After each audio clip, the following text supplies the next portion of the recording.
Hi, it's Leslie Meredith with Breakbulk Events and Media here in Rotterdam at Breakbulk Europe.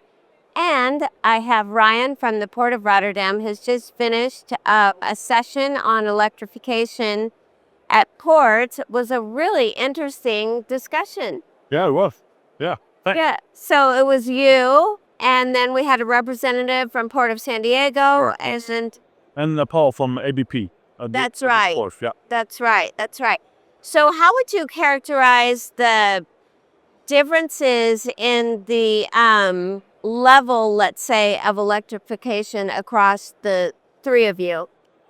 Yeah, so I think you see that there's with three different ports from actually three different regions of the world. You see that the different policy perspectives of those countries or the regions actually also is represented in the progress of electrification that has been made. Of course, with Port of San Diego, with already since 2000, early 2000s, they have the clean air strategy and getting all their ports to be actually deliver clean air for their inhabitants.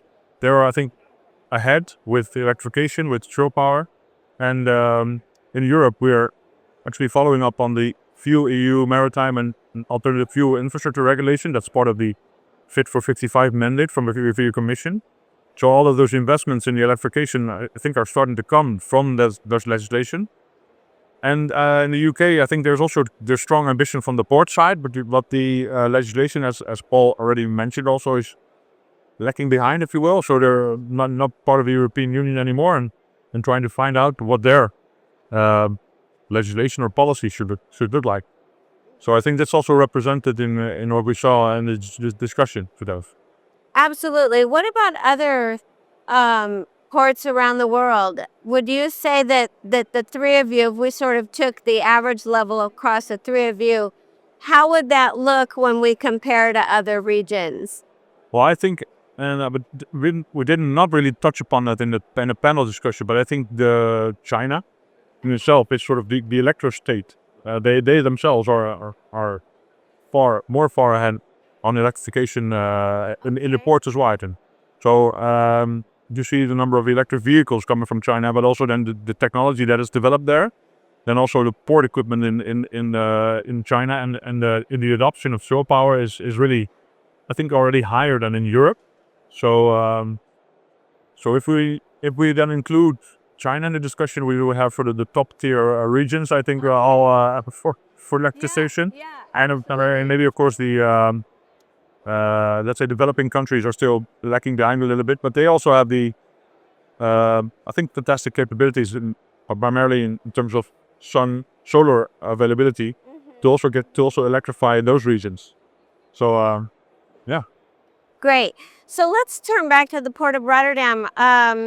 What initiatives are in play right now? What are you looking ahead to accomplish?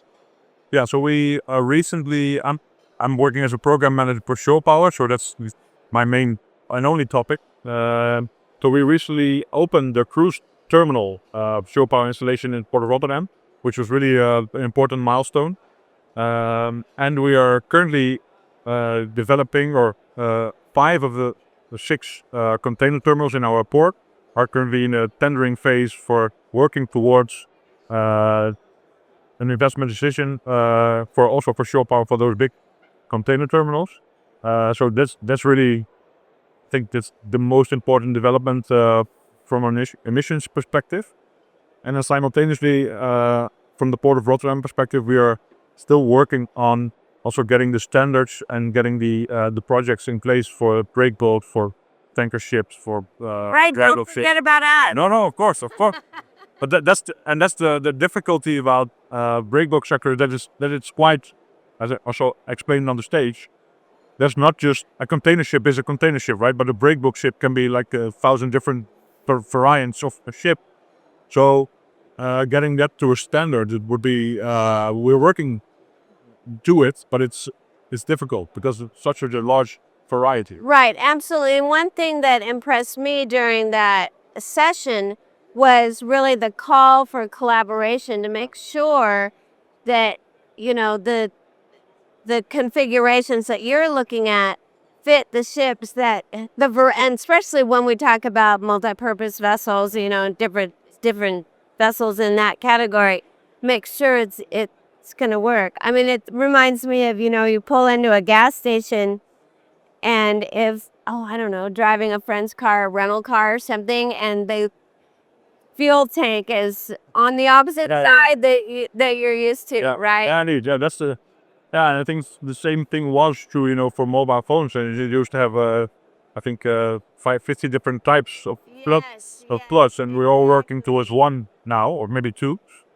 Yeah. So, but I think for a large part of the shipping world, we are still at the stage where not much has been decided yet on which particular plug. But we are, as Port of Rotterdam, we are part of the international committee that tries to get that standard to be on paper. Excellent. And then, of course, it's necessary that the first ports, and we are trying to be one of them, are let's say working with the newly established standard to also get then the sector to adopt to it. Because it can be on paper, but it has to be out there to get it Exactly. to be used. Yeah. Exactly. All right. Well, thank you so much for giving this good information. Yeah, of course. Appreciate it. Thank you very much.